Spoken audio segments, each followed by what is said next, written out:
Spring 1944.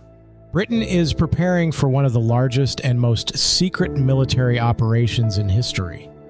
Hundreds of thousands of Allied troops are gathering, ships and aircraft are being positioned, supplies are being stockpiled, and almost everything depends on one thing: Germany not knowing where the invasion is coming.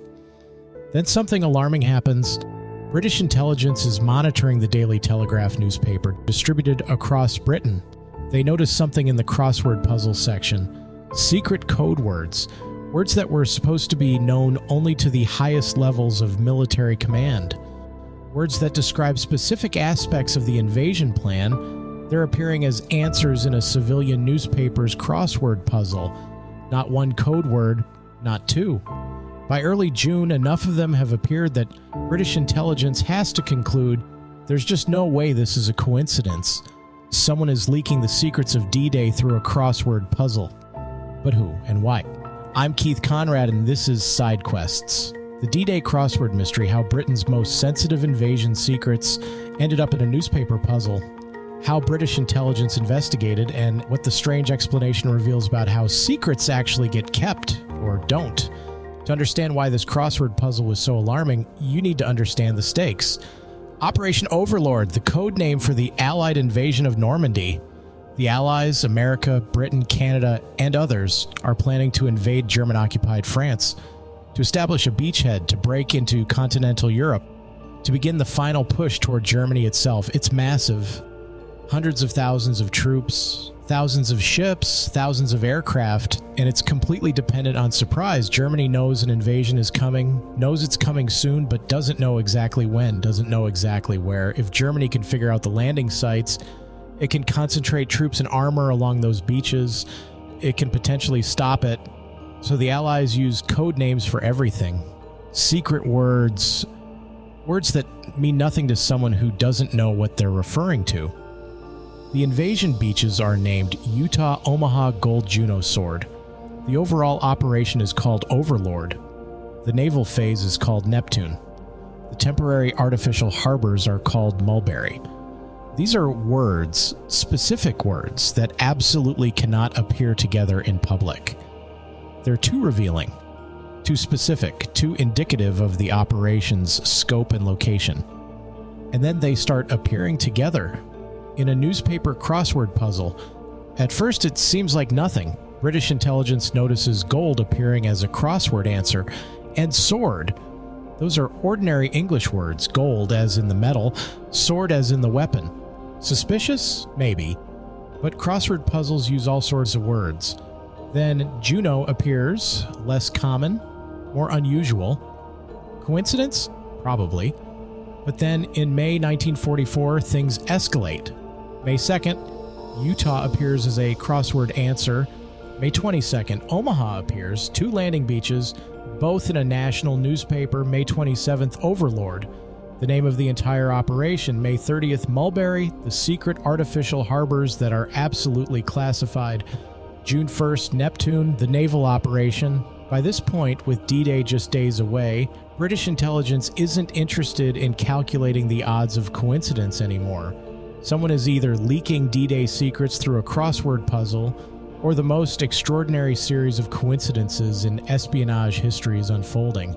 And MI5, British military intelligence, decides it's time to find out which. The person responsible for creating the Daily Telegraph's crossword puzzles is Leonard Daw, and he doesn't exactly fit the profile of a Nazi super spy. He's a schoolmaster. He constructs crossword puzzles for the Telegraph on the side. A civilian job, a hobby essentially.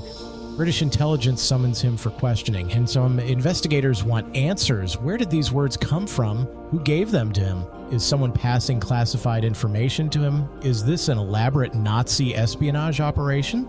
Daw is questioned extensively, but investigators find something surprising. No evidence of espionage, no German connection, no suspicious contacts, no indication that Daw even understands what these words mean or represents. He's just creating crossword puzzles, choosing words that fit the letter patterns required by the clues. As extraordinary as it seems to British intelligence, they're forced to conclude Daw isn't a spy. He's not part of any German intelligence operation. He's just a schoolmaster who, by chance, selected several highly classified military terms for his crossword puzzles. They release him. The investigation ends. And for the next 40 years, this remains one of World War II's strangest mysteries. An elaborate case of coincidence and nothing more. Fast forward all the way to 1984. The former student of Leonard Dawes comes forward with an explanation. And somehow it's even stranger than the coincidence theory. According to this former student, here's what actually happened. American and Canadian soldiers preparing for D-Day had been stationed near Dawes' school. The soldiers were familiar with the operation, knew the code words, talked among themselves about the upcoming invasion.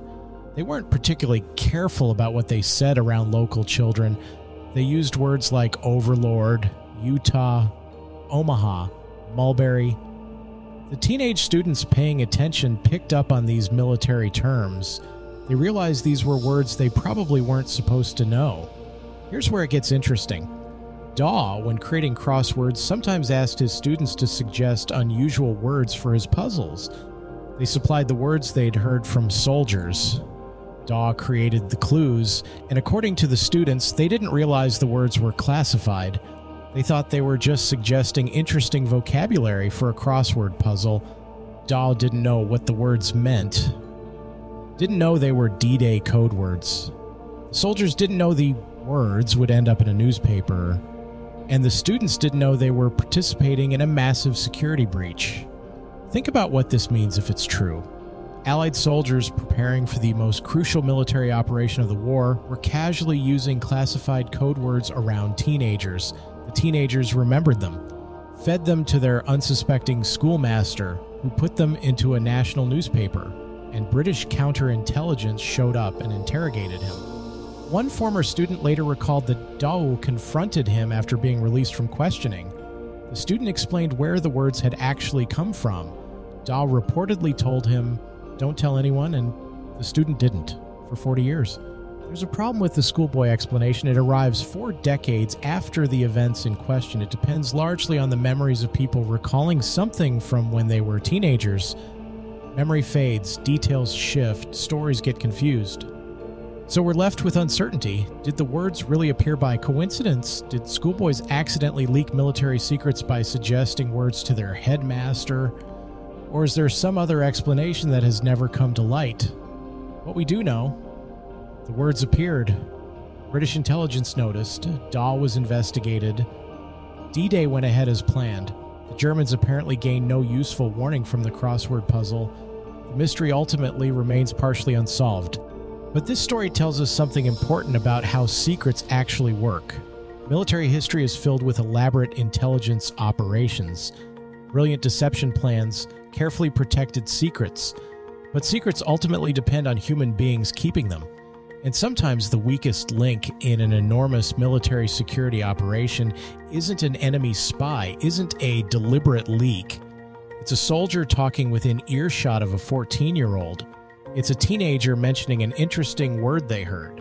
It's a schoolmaster selecting vocabulary without understanding what it means. It's not glamorous, it's not deliberate.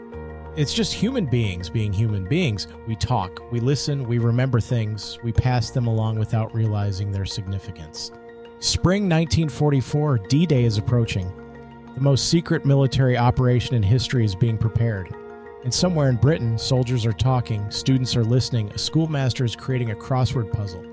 By June, the most sensitive code words of the invasion are appearing in a national newspaper. British intelligence investigates, interrogates, fears the worst, and they never quite figure out what really happened. Decades later, a partial explanation emerges. Schoolboys, overheard conversations, an accidental leak. Whether that's what truly happened, we may never know. But it's a reminder that secrets ultimately are fragile things. And sometimes they don't get protected by elaborate spy networks or complex encryption. They get protected when people simply don't talk about them. I'm Keith Conrad. Thanks for listening to Sidequests.